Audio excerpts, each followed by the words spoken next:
But first, with the latest troubles of the once high-flying Leeds United Football Club in the news once again, On the Ropes features the club's former chairman and chief executive, a man once so hated by the fans that he had to get police protection for him and his family. Here's John Humphrys.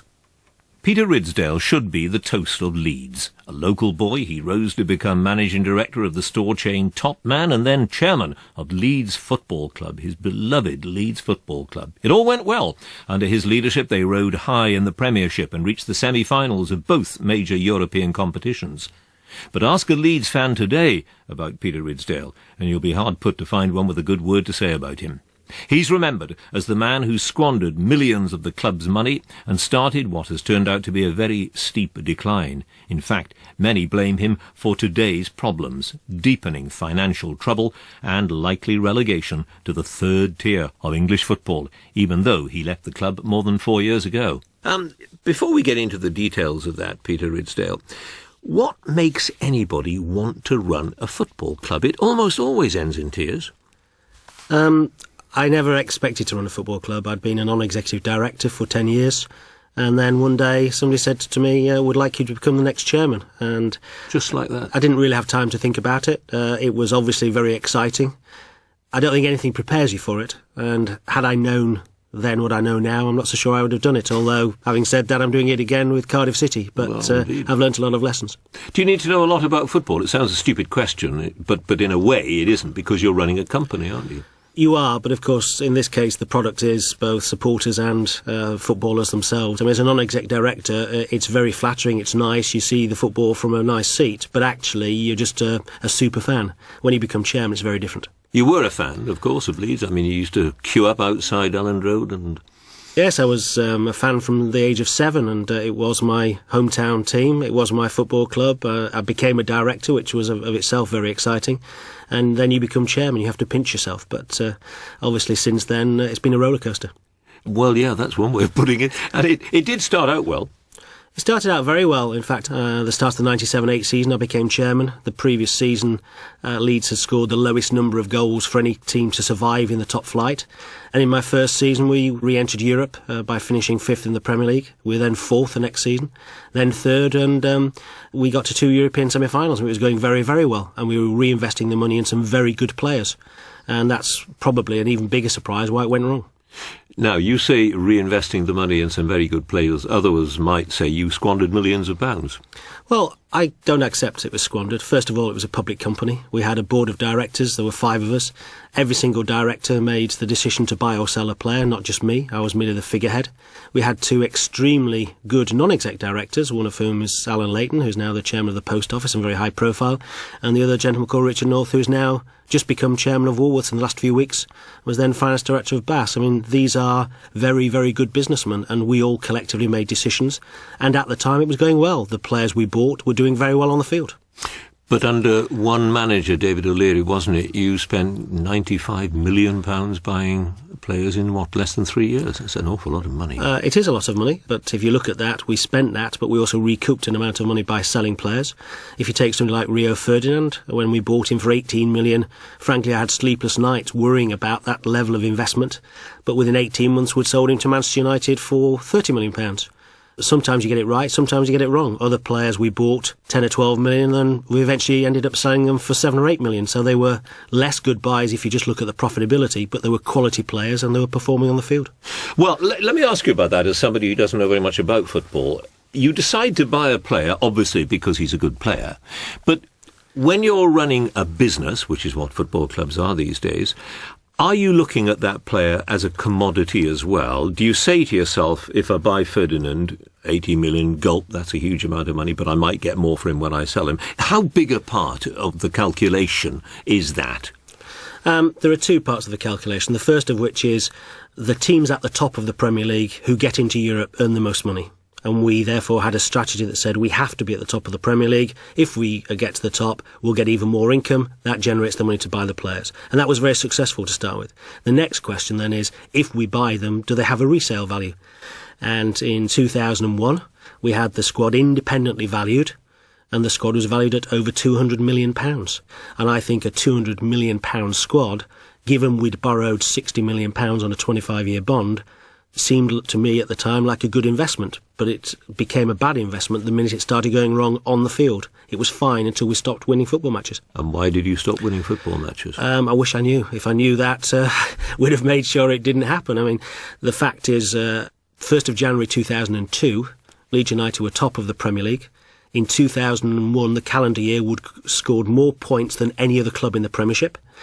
And we went to Newton Park, Cardiff, in the third round of the FA Cup as top of the Premier League. They were then in League One, so that's the third tier. And they beat Leeds United, and we then went 8 weeks without winning a football match. Now, how do you do that with a squad like that?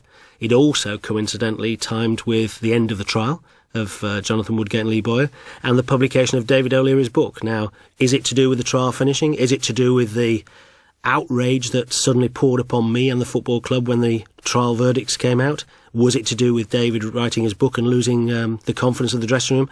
I've got my own private views, but when you look at the squad of players we had over 24 full international footballers, we had 5 international strikers. We'd just gone top of the Premier League, and for 8 weeks we didn't win. Now, there's no other team done that goes top of the Premier League and doesn't win for 8 weeks, and yet that team did.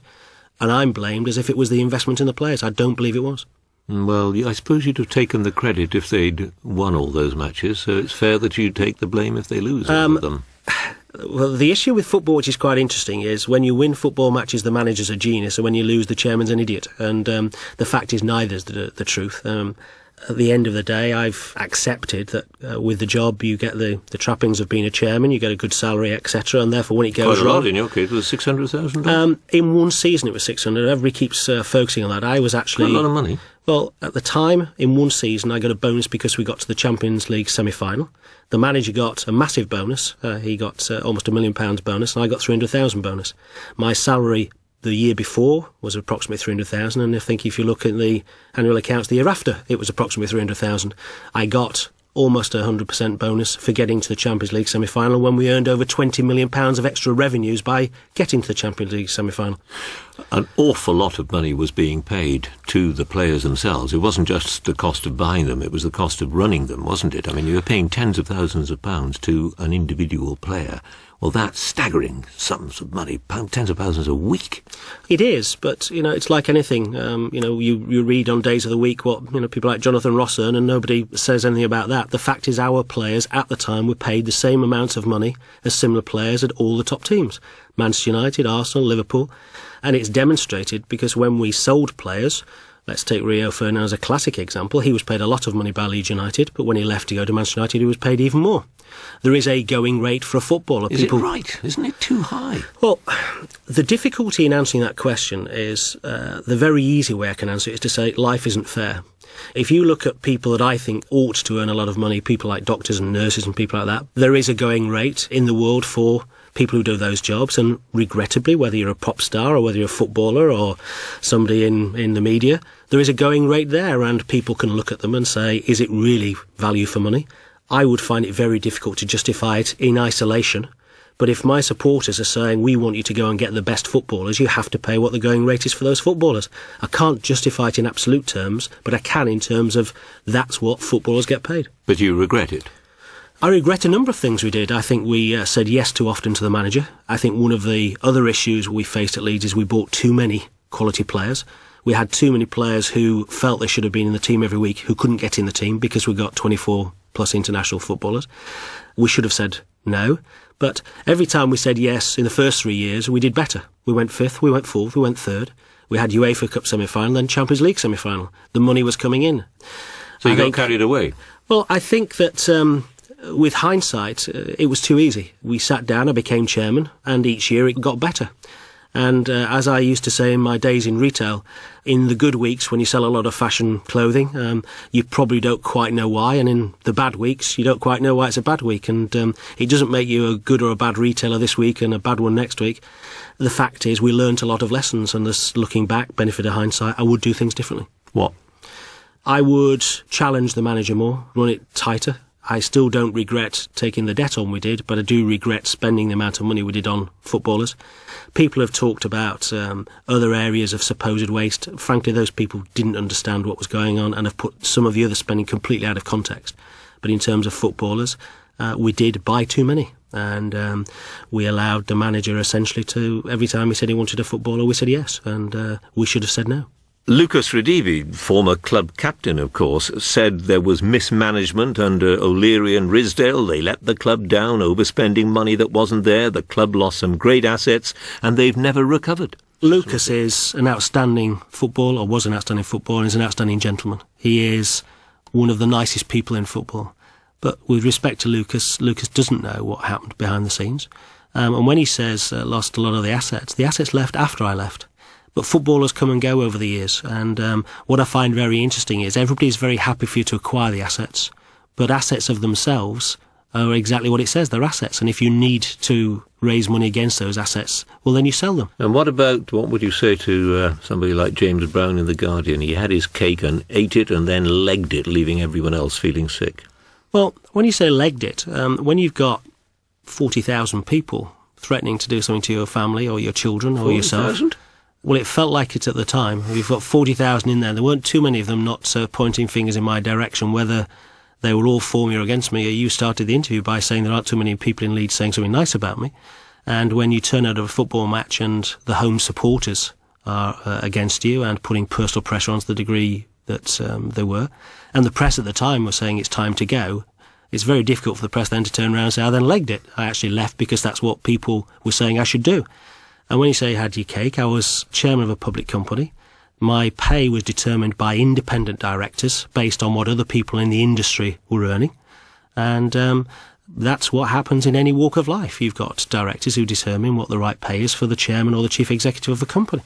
The other thing about it, which is quite interesting, is because we're a PLC, it was totally open. It was published every year. I had to publish how much my salary was, what expenses, whether I used any of the club's services like the travel company, and whether I paid for it, which I did all the time.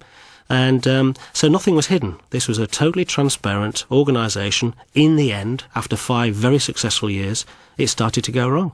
But it's gone far more wrong since I left than it did while I was there. The trial of Jonathan Woodgate and Lee Bowyer did enormous harm to the club.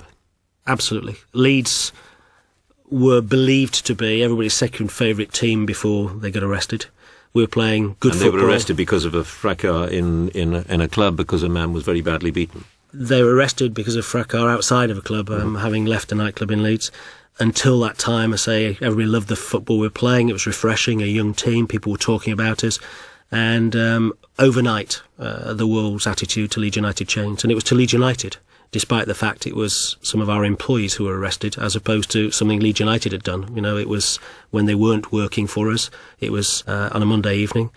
And, people associated those two individuals as if Leeds United had done something wrong. And it was clearly, the whole world changed towards us. And certainly after the trial, my mailbag became very hateful. People were highly critical in words that, very often made my secretary cry when she was reading the letters. I mean, some of the things that people wrote were appalling. I responded to every letter that somebody put a name and address on. People were very vitriolic towards us, and it was a very difficult situation for me to manage. Didn't you bring it partly on yourself? You kept them playing throughout the trial, throughout the investigations. We did, and I believe that that decision has been proven to be correct. England didn't? England didn't, and I disagreed with England. The fact is that 2 of our employees were charged. 2 of our employees were found not guilty of the serious charges that were brought against them. Jonathan was found guilty of affray. And I think that had we not played them during that period, they would have had every right to have sued the football club. I believe every individual in this country has got right to be proven innocent until proven guilty. That's the stance we took, and I believe that was vindicated. It was a very difficult decision to take, because on the one hand, I had to be dispassionate about it, and on the other hand, I had personal views. But the professional view was, I believe every employee should be innocent till proven guilty, and the courts should decide, and the courts did.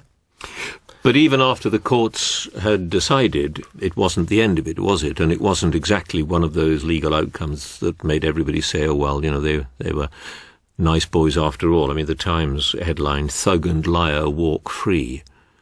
Not exactly helpful. Well, I'll go back again and say that I had personal views and I had professional views, and I was chairman of a public company, and I consulted the institutional shareholders who had the majority of the shares in the club, and they 100% supported me that they should be allowed to continue to play and essentially do their job until such time as the courts decided. Clearly, I'm in a very difficult position because I know a lot of the evidence that was presented. I know a lot of things surrounding that court case, and I've never publicly commented on that, other than to say on the day that the jury came back with the verdicts, I had got press releases prepared, and the one I didn't have prepared is for the outcome that ultimately transpired. I don't need to say any more than that. Quite. And what about the fans themselves? A bit of a culture developed, didn't it, of racist chanting and abuse among the Leeds fans? I don't think that's fair, to be honest. I think that the work we did with our supporters was second to none. I think we demonstrated that we were a family club. We won awards for one of the best community clubs in the whole of English football. And our supporters, I think, got better and better. But you had to apologise, didn't you, in 1998 for racist chanting and abuse? We had issues the year after I became chairman at Leicester, when there was some racial chanting. But by the time I left, I think we had eradicated most of it. You're never successful 100% of the case. I don't think there's a football club in this country that would say it's managed to root out everybody that they wouldn't wish to attend a football match. But I think you will find that by 2001, 2002, it was one of the best family clubs in the country. What about the Galatasaray game, the notorious Galatasaray game? You went to Istanbul for that UEFA semi-final, and there was some pretty unpleasant fighting between rival supporters. 2 Leeds fans were murdered. 2 Leeds fans were murdered. It was proven that they were innocent bystanders who got caught up in a situation which was no fault of theirs. It was clearly a very difficult period in the club's history, and particularly for their families. And regrettably, we played the game. At the time, UEFA said that if we didn't, we would forfeit the tie. It was a semi-final of the UEFA Cup, and we didn't want people to show that hooliganism would prevail over playing football. But on the other hand, playing the match isn't something, looking back, that I don't think I would do it again. You wouldn't? I think that we would stand firm against UEFA, and if it wasn't a public company, certainly if it was my club as opposed to a public company, I would have taken a view that said that 2 supporters getting murdered in those circumstances must take precedence over playing a football match. So you wish you hadn't done that? I wish we hadn't played. What was the worst bit of being at Leeds? The most disappointing part was towards the end, when I didn't think that our ability to communicate why we were selling players and why we had to do what any business has to do. When things start going wrong, you've got to take radical action to put the club's finances into the right shape. And supporters only want to know the good news. And if it's bad news, they want change. They want somebody else to go in there and sort it out. I actually believe that had I been allowed to stay around, and it was my decision to go, but clearly the pressure from our supporters was such that I couldn't take anymore, I don't believe that Leeds would be in the situation they're in now. My biggest disappointment was to see that team relegated, but it wasn't my fault they got relegated. Why did you go? Because the fan pressure was intolerable. They were personalising it to me. I had security guards at home protecting my wife and children. When I got to the game, I was being spat on in the director's box by fans. And frankly, I don't need that. I don't think any human being should be put through that situation. I'd done the job as I saw it. I'd made mistakes. I'd done a lot of things right as well. We'd had 5 of the best years that Leeds have had for a long, long time. I think most Leeds supporters today would swap where we were when I left, which was securely in the Premier League, for where they are now. But supporters are, understandably, they want instant success. Well, there's nothing understandable about spitting at the chairman. Well, I don't think so either. Just thuggish behaviour. I think it's unacceptable, and I decided to walk away from it. I didn't need that. I'd just had to stand for re-election at the AGM. I'd been re-elected by our shareholders with the highest vote that any director had ever had in Leeds United. They wanted me. In fact, the institutional shareholders said, look, yes, we're in difficult period, but you and your board are capable of sorting it out. I said, we are. So they re-voted me in and told me to sort it, which is what I was trying to do. But see, doesn't that say something, the way you were treated towards the end, of the culture at the club? And if this was a healthy club in every sense, of course the fans would have been upset that their team was doing so poorly, but to turn it into the kind of personal abuse that you got, to the extent, not just abuse, but threats, physical threats to yourself and your family, as you say, you actually have police protecting your family. There was something deeper wrong there, surely. I think, regrettably, it is part of football. I don't think it's just part of Leeds United, and certainly I wouldn't want anybody to go away from this saying that Leeds United is any different to anyone else. I think one of the regrettable things about football in general is some clubs have very high aspirations and expectations, and when they're not fulfilled, the hate turns on either the manager or the chairman or both. And, I'm not the only chairman who's had to go through abuse like that. There are plenty of others within football. I think it is unacceptable. I think that the people who succeeded me haven't demonstrated they can do any better job than I did. And, to be honest, there was a certain amount of briefing against me in the press, where I think to try and deflect attention from other people.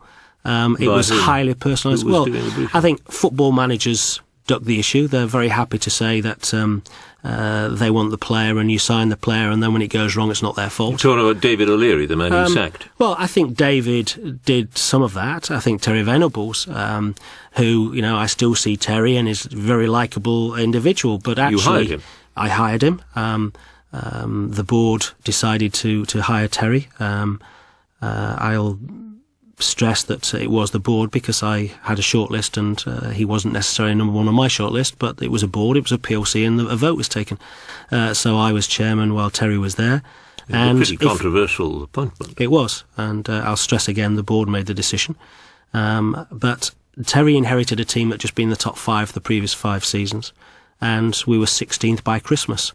If you read what Terry says about it, he failed because we sold the team from under him, which is absolute nonsense. We started selling the team in January 2003 because we were 16th in the league and we hadn't qualified. We weren't going to qualify for Europe for the first time in 5 years, and therefore we had to take the right business decisions. But that was spun in such a way, and I will stress I was the chairman, so the buck stops with me. But it wasn't down to me alone. There are plenty of other people in football clubs who are equally responsible for performances on the field. But as the boss, you should have been managing all that stuff, shouldn't you? Well, I was managing it. I was managing it by deciding with the board that we had to raise cash, because by not qualifying for Europe for the first time, we had to then correct the wage structure and bring income into the team. But when we started selling players, Terry went out in the press and said, how can I do my job when we're doing this or we're doing that? And essentially, in any other form of business life, if your employees came out and said, sorry, but I don't believe what the board are doing, they'd be sacked. And that's what we did to Terry. But you were still paying some of these people's wages even after they were sacked. In the situation of A, manager, or B, certain players, there are notice periods. So just like anybody in business, if you've got a manager and he's got a year's notice, you can do one of two things. You can either pay him up front, or from a cash flow point of view, you can pay him over a 12-month period, if that's the notice period, which is 12 months. I think any business in this country would say it's better from a cash flow point of view to pay over 12 equal instalments than pay everything up front, and that's what we were doing. That's normal business practice. In terms of Robbie Fowler, which has been, everybody keeps saying, we were paying Robbie Fowler after he left. That is true. But we paid a fifth of his wages as a subsidy to Manchester City, because we saved 4/5 of his wages and got £7 million in cash. Now, if you're paying a lot of money to a player who is not going to get into the team, and you have a choice of bringing £7 million of cash and saving 4/5 of the salary, that's a decision you take at the time. It's standard practice in football. Given everything that happened to you at Leeds, you might have thought, I've had enough of this. Football lark, it's painful. But you went to Barnsley, you're at Cardiff now. Why? Why more pain? Why more grief? It's very simple. I've got a young family. I've got a mortgage, and you're not a poor man. No, but I'm not the sort of individual who's going to get up every day and not want to work. I mean, I'm not the sort of individual who just sits around all day. I mean, a lot of people think I'm a workaholic, and I'm not sure whether I am, but I do enjoy work. And I had two choices. I had a choice of going back into the sort of retail business, which is something I know, or football. When I started talking to other businesses, because my departure from Leeds was very high profile, and a lot of people had said a lot of things about me, most of which I disagreed with. I think a lot of it was over dramatic and highly personalised. Frankly, nobody in the retail business world wanted to hire me. You know, you can't always choose what you want to do in life. You can always dream about what you want to do in life, but you do the thing that appears and you're offered. And I was offered another job in football, and with Cardiff I'm enjoying it. And I'd like to think that most people in Cardiff as a city would say that the success in turning the club round and getting the stadium scheme back on track is in part due to my arrival and getting the best out of the team that's there. What's the big dream? The dream, I've got two dreams really. One is obviously very much specific to Cardiff City. I want to see its new stadium open, and I'd like to see it get into the Premier League. But my real dream is to expect that one day people in football will at least have a balanced perspective of what happened in Leeds instead of the irrational, emotional response to what happened. Because actually, whilst I did make mistakes, I've never met anybody in life that hasn't made mistakes. Some of the things that have been said about me are unfair. They're out of context. Of course it's life, but I have been hurt to such an extent that I hoped that one day, if I could get something like Cardiff City successful, people will at least take a more balanced perspective. Isn't it a bit sad that for most perhaps of this interview, when we've talked about football, we've talked about it in terms of money? It wasn't always like that, was it? No, it wasn't, and there is no doubt now that the demands for success are driven by the high rewards that you get if you're in the Premier League and in Europe. Before the Premier League, the income streams of clubs in the top flight to the next flight were not dissimilar. The majority of your income was based on the attendances, and TV revenues were important but not overriding. If you take today, I'm told that next year's Premier League deal gives the bottom team a minimum of £30 million of income and a maximum of 50. On top of that, if you're in Europe, you can expect to earn anywhere between another 10 and 20 million pounds. If you're in the Championship, you get £1 million. So the rewards of getting there are enormous, and the rewards or the penalties of getting relegated are frightening. And in that situation, you can understand why chairmen and boards invest in players to keep them in the top flight. And that's what we did. And we were very successful. It's only after I left, and I stress 18 months after I left, that Leeds got relegated. You've always been a Leeds fan, are you still? I find it difficult now because obviously what happened to Leeds United was put very firmly at my personal door rather than that of myself and my colleagues. You have to be focused on what you're doing on your job. Because I'm still in football and I'm absolutely committed to make sure Cardiff City succeed, I'm focusing on that. But once we've finished playing on a Saturday, the first result I look for is Leeds United. And if they asked you to go back? You don't go back in life. You've got to look forward, and that's what I'm doing. There's a lot of people looking back on what happened in my time at Leeds, and I think not always objectively. I'm looking forwards, and I'm just making sure I don't make the same mistakes twice.